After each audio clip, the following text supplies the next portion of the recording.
Hello everyone and welcome to this video. This is Evan with an answer to a subscriber's question. Today is Saturday 29th of April and I'm going to answer a question coming from Chris. Chris asked which is better, to leave positive feedback to the buyer as soon as you receive payment or wait until you receive first a positive feedback from the buyer. Chris, this is a very good question and there is a lot of virtual ink that has been used to defend or promote both practices. eBay years ago has decided to not provide to the seller the ability to leave negative or neutral feedback. So our only option as dropshippers is to either leave positive feedback or no feedback at all. And while I certainly do not agree with eBay's decision, which is very frustrating for the seller, I do understand that they had a higher overview and huge statistical data to base their decision.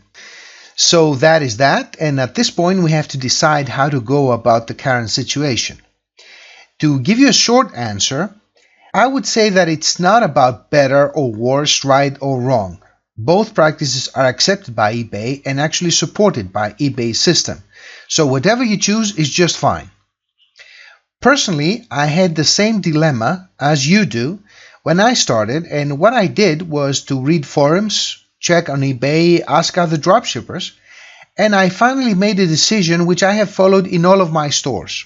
From what I found, the main reason that sellers choose to leave positive feedback as soon as they receive payment is that they claim that there is a chance, that there is a bigger probability that the buyer will leave positive feedback if you leave positive feedback first.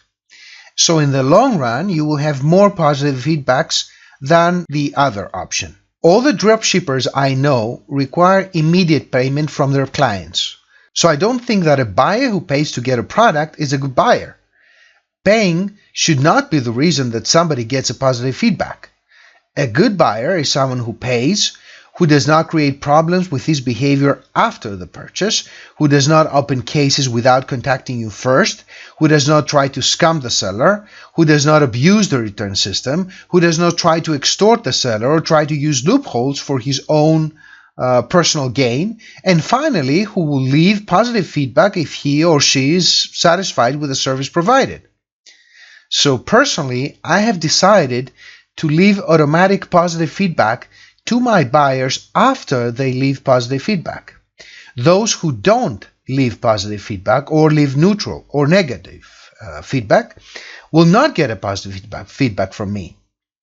In very rare situations, I might leave positive feedback to those buyers, but use the comment to forewarn other sellers about the buyer's behavior, something that I wouldn't be able to do if I had left positive feedback as soon as I received payment.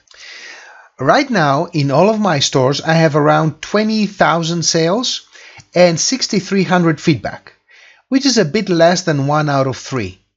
I have talked to eBay about the average feedback and they have told me that it is around 1 out of 3. So I would say that I'm not lagging behind a lot, at least.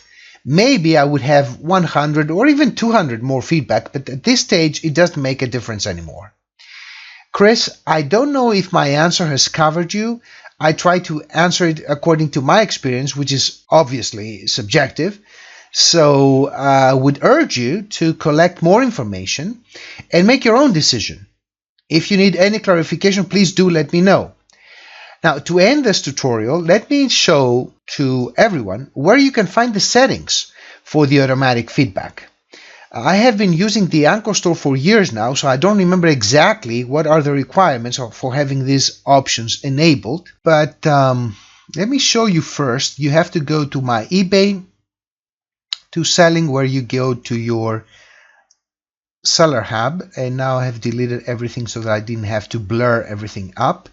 But you have to go to the feedback tab and then you have to go to the manage automated feedback. It's very easy to find it.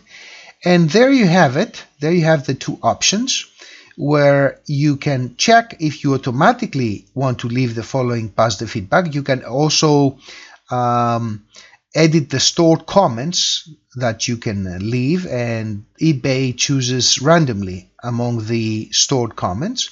And here you can choose whether you are going to pay to to leave positive feedback immediately after the buyer has paid for the item, or the second one, to give positive feedback once the buyer has paid for the item and left positive feedback. I've talked with eBay, and they told me that you need to have the Sales Manager Pro in order to have this option enabled. So you will need to have at least the basic store and subscribe to the Sales Manager Pro, or subscribe to the Premium Store and above, in which case you will have this by default. So this is it for this tutorial. I hope I helped Chris and maybe more of you in deciding about when to leave your automatic feedback. Thanks for watching. Don't forget to like and subscribe if you want to be notified of my new posts. If you have any comments or questions, please ask them below and I will try to answer as quickly and as thoroughly as I can. I will see you in the next video. Until then, have a great day with lots of profitable sales.